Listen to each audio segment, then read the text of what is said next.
বৃষ্টিতে কারো কারো পৌষ মাস, আবার কারো কারো সর্বনাশ। আসসালামু আলাইকুম। কয়দিন থেকে দিনরাত বেশ বৃষ্টি হচ্ছে, আর ফেসবুক ইউটিউব যেখানেই ঢুকছি সবাই বৃষ্টি বিলাস করছে, খিচুড়ি রান্না করছে। আমার অবশ্য করা হয়নি, তো আজকে ভাবলাম আজকে একটু খিচুড়ি রান্না করি।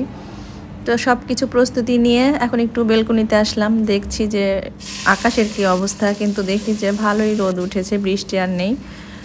মানে আমি কোনো কিছু করতে চাইলে তখন সব কিছু আমার বিপরীত হয়ে যায়। তো যাই হোক, বৃষ্টি হোক আর না হোক, খিচুড়ি যেহেতু খেতে মন চাইছে, তো সেটার জন্য আসলে বৃষ্টির প্রয়োজন নাই।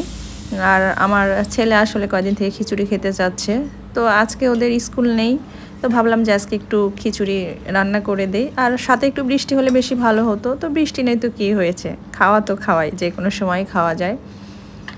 আমরা এদিকে হচ্ছে যে বৃষ্টি বিলাস করছি, আর আমাদের দেশের বিভিন্ন অঞ্চলে বেশ বন্যা হচ্ছে, তারা অনেক কষ্টে আছে। এই জন্যই বললাম যে বৃষ্টিতে কারো কারো পৌষ মাস, কারো কারো সর্বনাশ।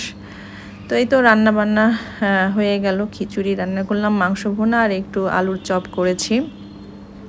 তো নামাজ পড়ে এসে এখন আমার জন্য একটা প্লেট সাজাচ্ছি। তো সাজায় আবারও একটু বেলকনির দিকে যাচ্ছি, দেখি বৃষ্টি এলো কি না। কারণ যেহেতু খিচুড়ি বিলাস করব, তো একটু বৃষ্টি হলে ভালোই হয়। তো এই ছিল আমার ছোট্ট একটা ভিডিও। সবাই ভালো থাকবেন, আল্লাহ হাফেজ।